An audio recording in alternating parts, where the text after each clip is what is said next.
Welcome to the Demo Dive, where I live stream myself digging through Steam's demo tag to sort the trash from the treasure. I'm CB, and I just took down a Cobra Cloaker, while two more of them were trying to eat my head, by the way, and a Flame Gibbon over in Monster Hunter Wilds. So I'm proud of myself, but also way too tired to think of doing anything too intensive right now, particularly after, the week. This is, at least in part, why tonight's demo dive is Merry Crisis, a character-driven visual romance novel by Monsoon Games, which I found in the Southeast Asian Games Festival event a couple of months ago. This one's interesting in that it lets you pick the gender of some romance options, possibly all romance options, I'm not sure. I'm not sure if I like it either. I mean, generally speaking, you take your romance options as they present themselves, so I'm not sure about outright changing their gender and sexuality based on our preferences. Then again, maybe Monsoon Games know what they're doing, and I guess it works for them, or they wouldn't have made it that way. I guess I'll have to play it to see whether or not it feels weird, so let's take a look. Sitting comfortably? Good. Then we'll begin. One minor issue with this thing is that you can't actually see where the mouse is. You just kind of have to...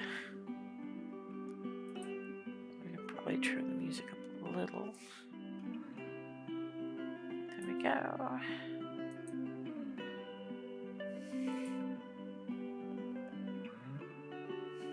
Player setup. Your character is...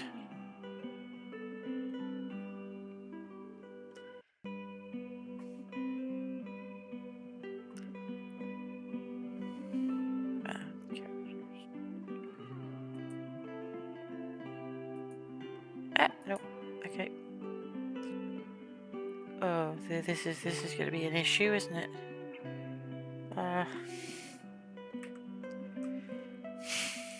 What in the name of hell? Oh.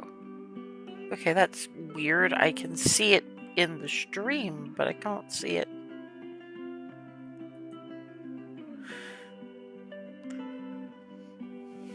Why can I see the...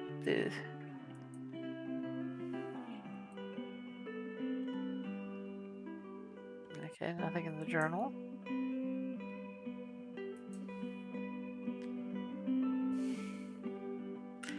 Okay, for one thing, that's remarkably stupid. I need to see if I can do anything about the...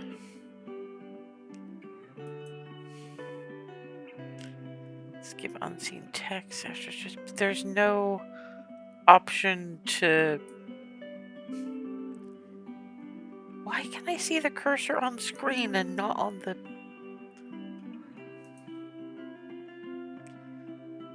Flashback scenes your character was... Oh. That's charming. There are 3 romanceable characters in this game, all of them gender selectable? Random selection, fuck it. Content warning, this game may explore themes of racial prejudice, homophobia, family conflict, and transphobia, depending on the playable character's identity and choices. Oh, great.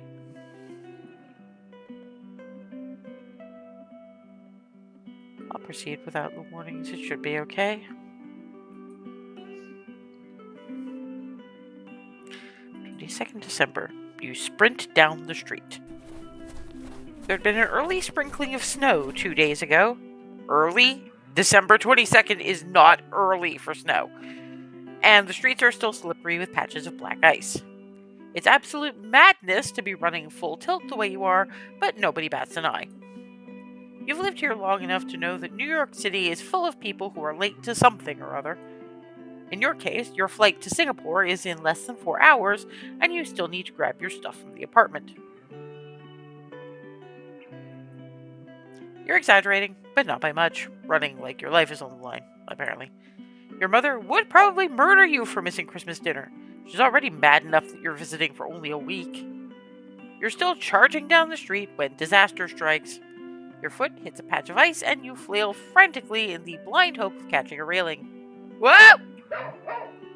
Fortunately, someone catches your arm before you face plant into the sidewalk.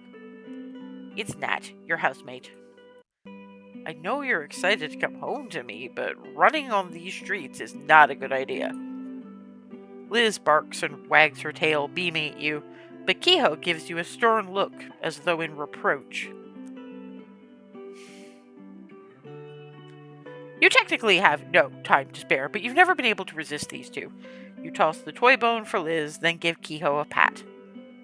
Liz scampers off happily in search of the bone, and Kehoe gives you an imperious bark of satisfaction. Nat watches you, gaze lingering, expression hovering somewhere between fond and sad and something you still don't have a name for. Even now, his voice carries a warmth you've spent the past few weeks trying to forget. 4 weeks ago. The breakup had been amicable, mature. You'd both simply been moving in opposite directions, or so Nat had put it anyway. You stand in the kitchen of your shared apartment, reeling from all that had been said and left unsaid. The radiator hisses unevenly in the corner, working overtime to fill the silence. A half-drunk mug of tea sits between you, long gone cold. You'd sensed that Nat hadn't been happy for a while now, but you hadn't realized that it had gotten this bad. Breakup bad. Are you even happy with me?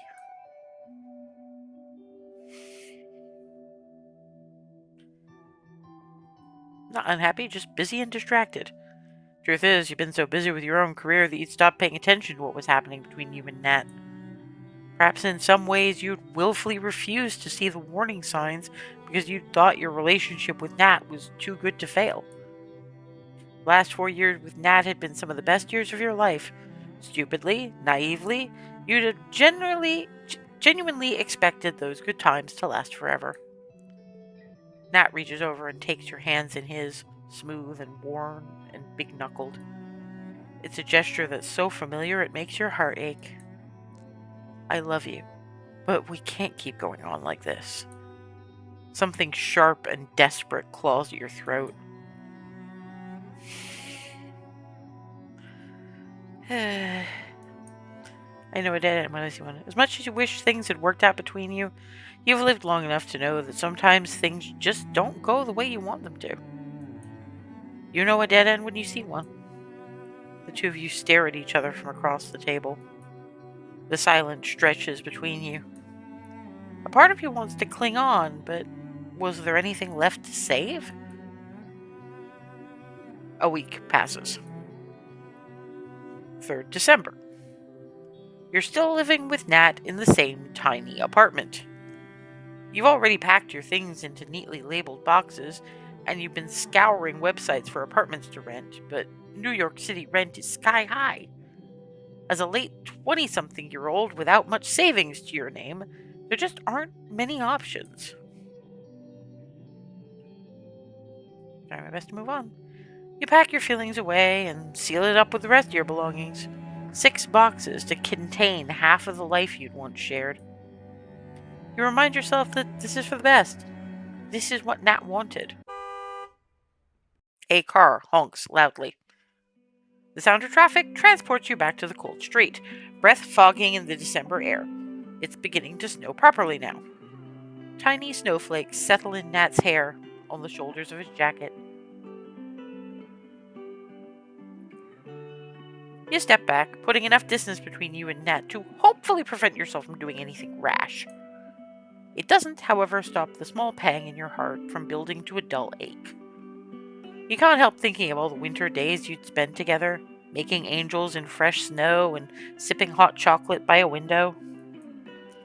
You push the memories away. You're no longer 21, in love and full of hope for the future. The space between you seems to crackle, but the silence is a thick layer of hard-packed ice. It's Nat who breaks the silence. When did your flight leave? 3.5 hours? With a change of expression worthy of an 80s sitcom, all the color bleeds out of Nat's face. Shit, need a lift? At your hesitation, Nat waves a hand. It's no problem. What's the point of a holiday if you can't even use it to save it? Nat falters a little at this, but soldiers on. housemate in a time of crisis. The hesitation when Nat said housemate makes your heart constrict.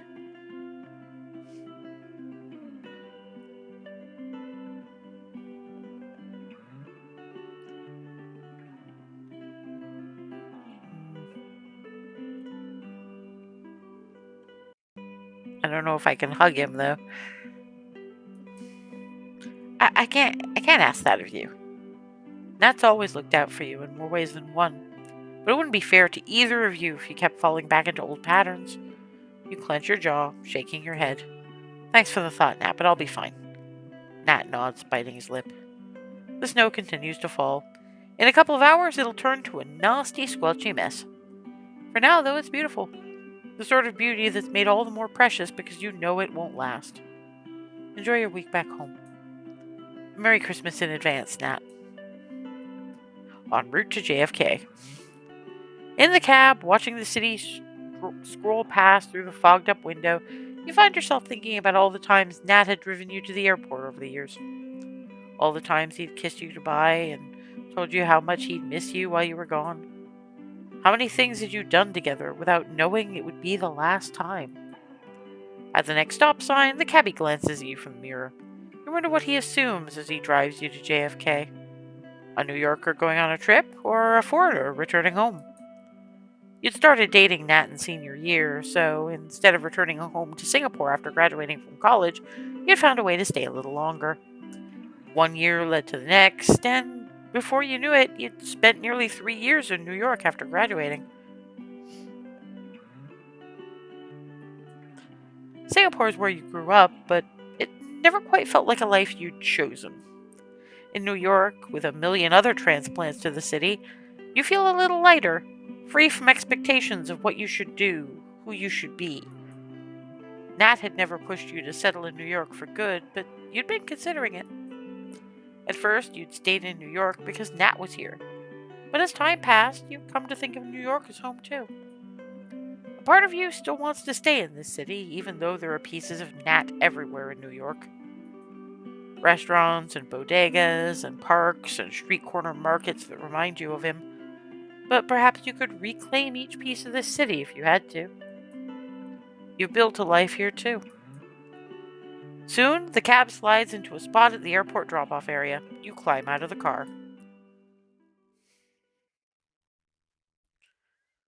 One very long flight later, see. 22nd December. Nat offers to send me to the airport like always, but this time I say no. Can't remember the last time I took a cab to JFK. I see. It's just the... Nope. Yes, but how do we turn the damn journal off? There we go. One very long flight later. 24th December. You wheel your luggage into the lift of your public housing block. The doors are about to clang shut when someone dashes towards you at full speed.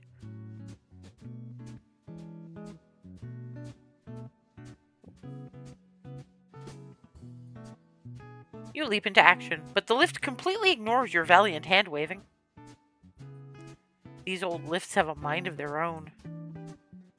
Just as you're about to panic, the lift doors clang shut around a boot. A second later, the doors jerk back open, and the person strolls in, grinning at you. Wow, nearly lost your fingers for me. Appreciate it.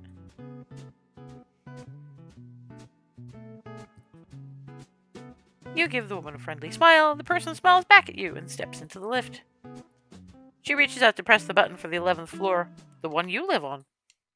You put two and two together.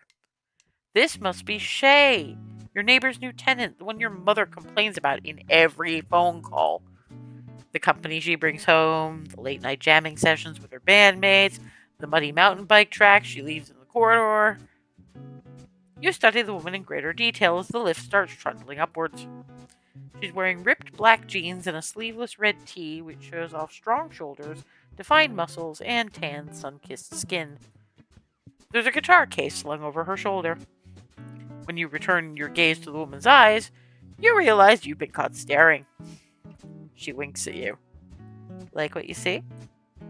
Her voice is low and playfully flirtatious, and you can definitely see why your mother disapproves.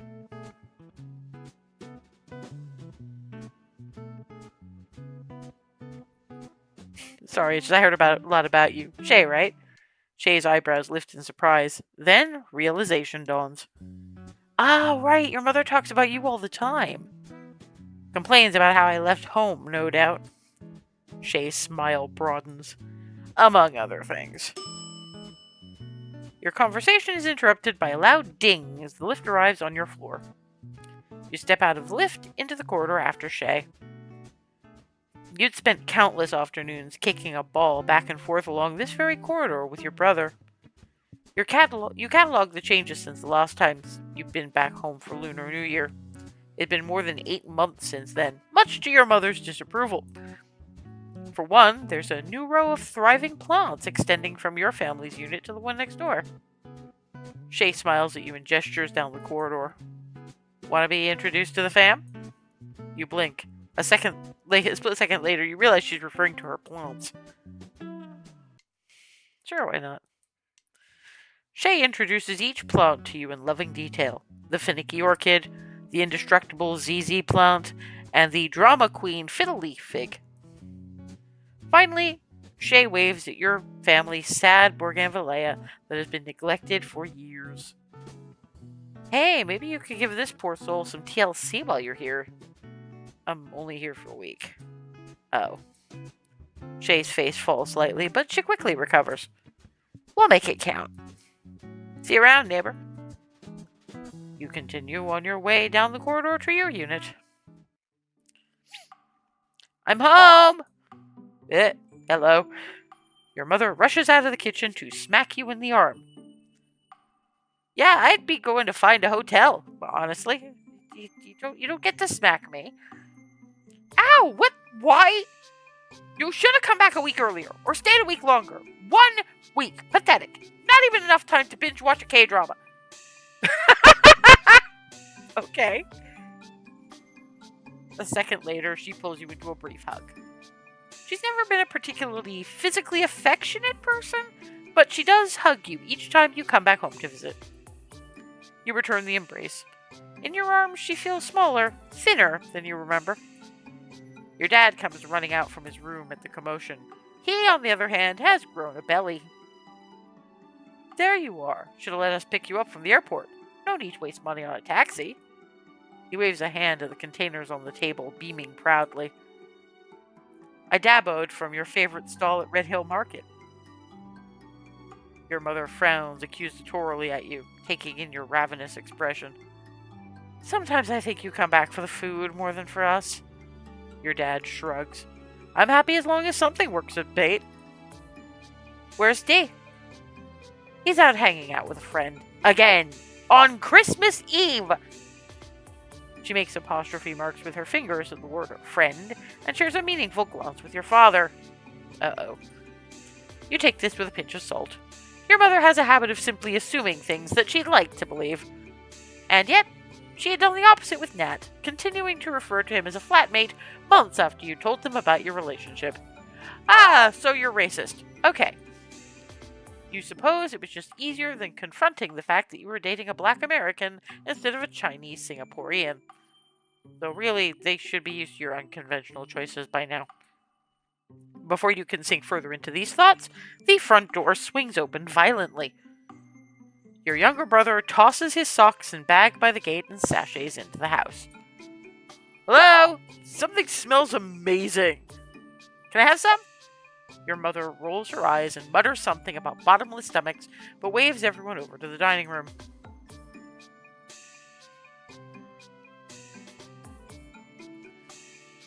Help my brother smirking. Mom thinks you're on a date.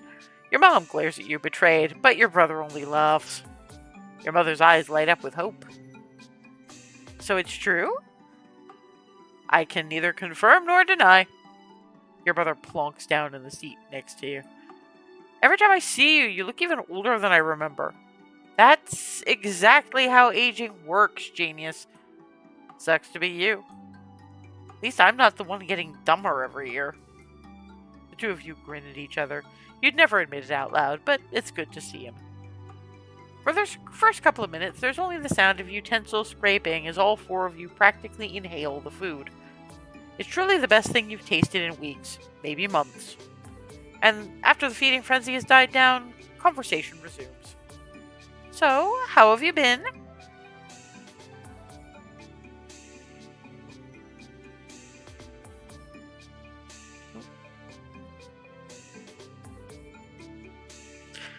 I'm pretty good. Your family try their best to fill the silence, but the chatter mostly passes over your head. New inside jokes and anecdotes you must have missed. You smile and nod, half listening. Your mother's eyes linger on you, looking puzzled at how quiet you are. You tell them briefly about the record deal that you've gotten, how your album is still on track for release in spring next year. Your parents had never been too keen on you making music for a living, but at this, your mother slips a small smile. What you do not say is how much of your time the album has mopped up, nor about Nat and the breakup. Soon the food has been polished off. After lunch, you're in the kitchen with your mother, helping clear up.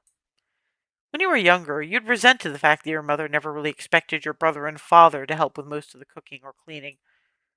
But it's for that reason that the kitchen had been one of the few quiet, intimate places that you shared with your mother, a sanctum of sorts. She's always been most comfortable talking to you about difficult topics amidst the cooking fumes and the sound of sizzling oil. And I have a feeling that if I hadn't picked a assigned female at birth, this wouldn't be happening. Because I have a feeling that the family is a little traditional. Today, standing side by side at the sink, you can't help but feel a bit of that old closeness. You know, your father. She stops abruptly and waves her hand at you dismissively, changing tacks. Well, we're both not getting any younger. She's been saying this for years in an attempt to guilt trip you into returning home. This time, her tone makes you think there might be more to it than she's letting on. Just as you're about to ask her what she means, she shakes her head and turns away. Your mother walks off to tie the garbage into a plastic bag. When she returns, her expression is softened into a smile. It's good to have you back. I just wish you'd stay longer. You blink. It's classic behavior from her. Something almost tender bundled up with a jab, and all to distract you from what she'd been about to say earlier. No, what were you about to say? Your mother shakes her head, as stubborn as you are. Nothing. Just tell your father not to eat so much oily fried food, okay? You nod, about to follow up with another question, but your mother clamps her mouth shut, a clear signal that it's all she will say on the matter. Right as you head out of the kitchen to throw out the trash, your mom adds tentatively, So, how are things with you and Nat? You're not sure whether to be touched or horrified that she's finally recognizing your relationship with Nat now that it's finally over.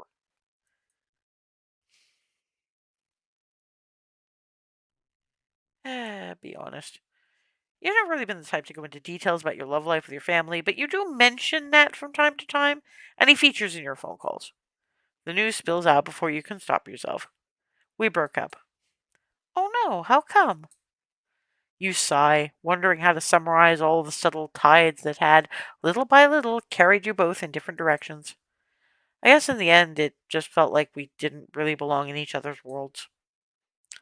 You brace yourself, waiting for her to say something about how she told you to date a Chinese Singaporean, but she doesn't.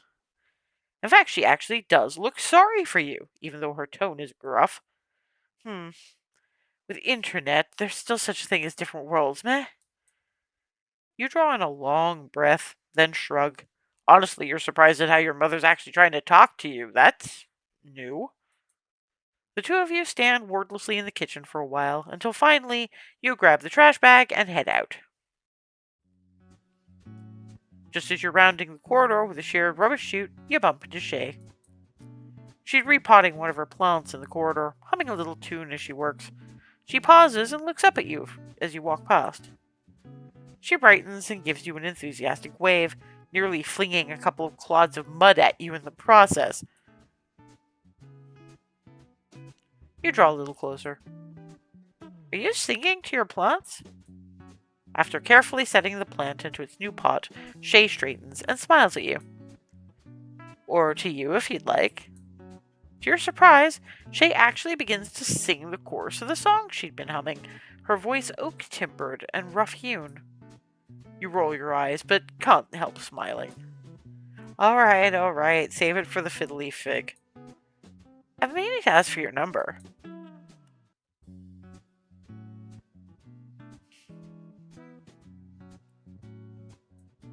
Sure, but if you piss me off, I'll give it to my mother. Shay lets out a throaty laugh. Thought your mom was bad enough, but I see you've inherited all of her ruthlessness. Don't get on my bad side. After you keyed in your number, Shay adds, I'm playing a Christmas gig tomorrow. Wanna come? We just met 5 minutes ago and you want me to spend Christmas with you? Shay winks at you. Great music. Drinks on me after. What better way to spend Christmas? Anyway, no pressure. I'll send you the deeds and you can decide later. You nod, mulling it over as you head back into the house. You can already hear your mother in your head grumbling about bad influences who drag you out to wild late-night parties instead of spending time with family on Christmas. After dinner that night, you get a call from Junie, your best friend from junior college. You're back in Singapore, finally! I stare at a picture of you on my phone once every couple of months so I don't forget what you look like. You laugh. You've been friends for years, so you know just how dramatic she can be. That's creepy. Also, I literally just video called you a month ago. Still, you've got plenty to update each other about. Eventually, the conversation loops around to the class reunion scheduled for the day after Christmas. So you want to go to a high school reunion with a hangover? By the way, Key just confirmed that he's coming to dinner. Your heart twists. It's been nearly a decade since you'd last seen Q. Feels as though you'd met each other a lifetime ago now. 8 years ago. You're at a party with Junie and her boyfriend Tech. At some point between the rowdy drinking games and chit-chat, you wander out to the pool alone for a bit of a breather. I'm getting Stranger Things flashbacks, but this is not that kind of a visual novel. You get a couple of seconds of blissful solitude before someone else slips out the back door and joins you. It's Q. You've seen him around school and seen his name on every single dean's list since the dawn of time. You know he's got a reputation for being aloof, but you've never really spoken until today. Needed some peace and quiet? You laugh and raise an eyebrow at him pointedly. Yeah, well, I'm not going to get it now. The conversation starts small. School, mutual friends, favorite bands. Then somehow the momentum sweeps you both along with it. Q listens more than he talks, and his attention feels all-encapsulating. Time passes in a hazy blur, thick and viscous. You keep talking longer than you plan to. People occasionally come in and out the back door, but you barely even notice. For who knows how long, nothing pierces the bubble that forms around the two of you. Eventually, though, the party begins to empty out, and the few remaining people come streaming out of the house. Suddenly, there's a loud whoop, and the host dives headlong into the pool with a massive splash. A second later, everyone hoots and plunges in after him one by one. Cackling and cheering erupts around you. Alright, it seems the madness is starting. I'm heading home. You?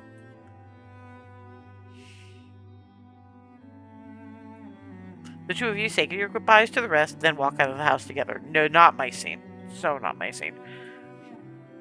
You linger at the front gate. There are no stars, not that you can see anyway, but the sparkle in Q's eyes is close enough. It seems neither of you want to say goodbye just yet. The motion is so quick you're not sure if you'd imagined it, but you can just about swear you see Q's eyes dip down to your lips.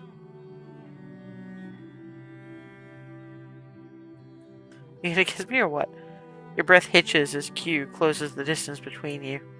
One thing had led to another tonight, but you certainly hadn't expected it to lead to this. The kiss is bruising. Q's hands come up to grip your hips, and the world swirls all around you. When he finally pulls away, he's breathing hard, eyes still dark with desire. So, how are you getting home? Wanna walk together? You smile, glad that Q had found a way to make the night last just a little longer. Weeks pass. After that, the two of you go back to your separate parallel lives. Occasionally, you'll bump into each other in the hallways between classes, but that kiss slowly fades into memory. That is, until the final year of junior college. As fate would have it, Q transfers into your class and gets assigned a seat next to you. There's an inescapable intimacy to sitting shoulder to shoulder for hours every day, watching Q take notes in his absurdly neat handwriting. As the days go by, the two of you begin spending more and more time with each other after class. You don't have a name for it yet, but every time his eyes meet yours across the classroom, there's a sharp tug at your gut. You find every opportunity to tease Q, to make him laugh. Whenever he smiles or blushes, you feel your heart flutter just a little. Even your classmates begin to notice, and it becomes a running joke in your class. When you ask if it's too much, if he'd prefer you left him alone, Q flushes right down to his neck. No, it's fine. From that moment on, you start thinking, hoping that maybe, just maybe, he feels the same way about you. One afternoon, after cheering your school team at a football match, you're on your way home when you realize you left your wallet behind. Cursing, you turn back. The storm hits. By the time you locate your wallet face down in a puddle at the edge of the field, you're soaked through. As you bend to pick the wallet up, a shadow comes over you. It's Q, trying valiantly to hold an umbrella over the two of you. And they tried, and they did the see-through white shirt in the rain. The rain's coming at you in great horizontal sheets, and the wind is yanking the umbrella around, despite Q's best efforts to keep it upright. Thanks, but I'm not sure if the umbrella's doing much at this point. Didn't realize you were such a defeatist. By the time you reach the shelter of the bus stop, you're both soaked to the bone and breathing hard from sprint. Q looks down at his drenched clothes, pushes a wet strand of hair out of his face. The bus stop is deserted. The buses must have just gone by, which means there's a long wait ahead. The rain's loud enough that there's no pressure to talk, but Q holds your gaze instead of taking out his phone. As you study Q, you notice that his lips have gone slightly pale, and he's shivering slightly. Jesus, you look like you're on the verge of death. I might be.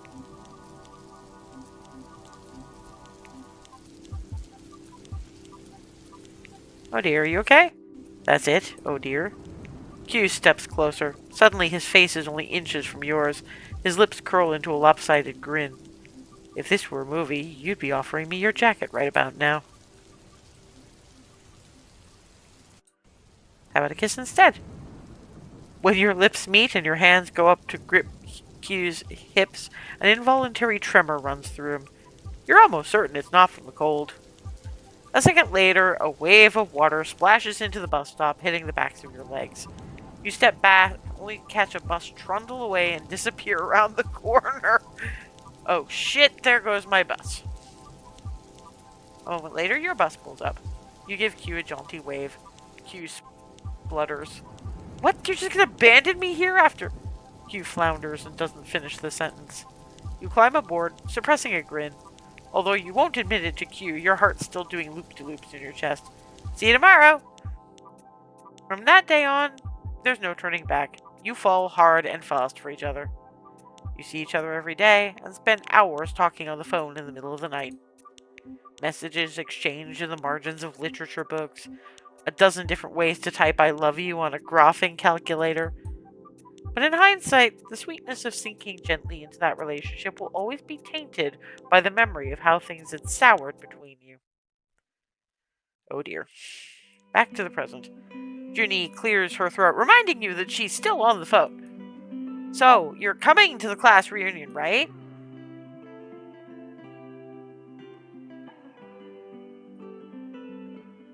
It'd been years before you'd stopped itching to look him up on social media to see what he was doing. Now the curiosity resurfaces. Maybe you wouldn't be feeling like this if you'd still been happily in a relationship with Nat. But now, single again, you can't help but let yourself wonder what it'd be like to see Q again after all these years.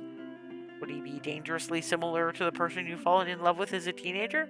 How close to who you were? How close are you to who you are as a teenager protagonist who's supposed to be me? Yay! Jeannie's exclamation nearly blows out your eardrums. Fortunately, you'd had the foresight to hold your phone an inch away from your ear. Having extracted your promise to attend the reunion, Junie hangs up a while later. You fall asleep that night with your mind still swirling with memories of a life you thought you'd left behind.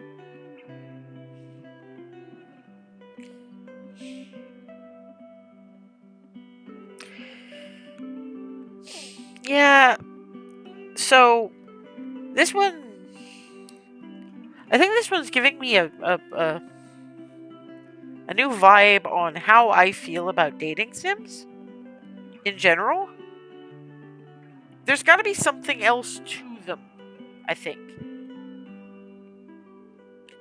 Like, date everything beyond a bit of cultishness from the air fryer, which apparently they actually now put a warning about, a trigger warning, that there might be some shit that might trigger the people with religious PTSD kind of things.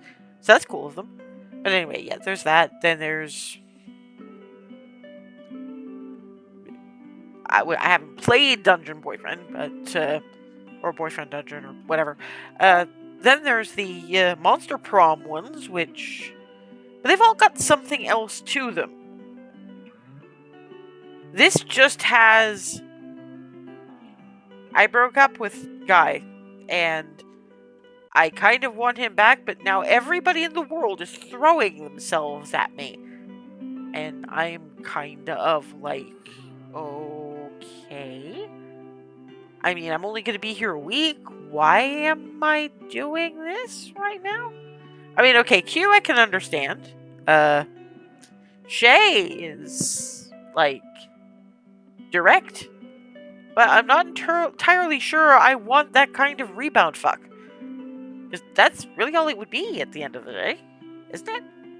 Unless we decide to follow along in our mother's footsteps, or stay to take care of our ailing father, which we're setting up for here, kind of. This is a Hallmark movie. This is basically a Hallmark movie with, like, extra steps. I think I understand why I don't entirely like watching Hallmark movies. They're fine, I guess. They're vague entertainment, but they're just not really me. It's like, okay, there were people, and they want to be dating, and okay, great, you're making your lives desperately complicated. Maybe don't, if there's other shit you need to be doing. Like, this is insane. But no, I'm only going to be here for a week. I'm mostly supposed to be seeing my family, who haven't seen me in 8 months. And now I'm thinking about going to a party on Christmas Day with a total stranger buying you drinks. A perfect stranger who's flirting like crazy, I might add. I get the wish fulfillment vibe.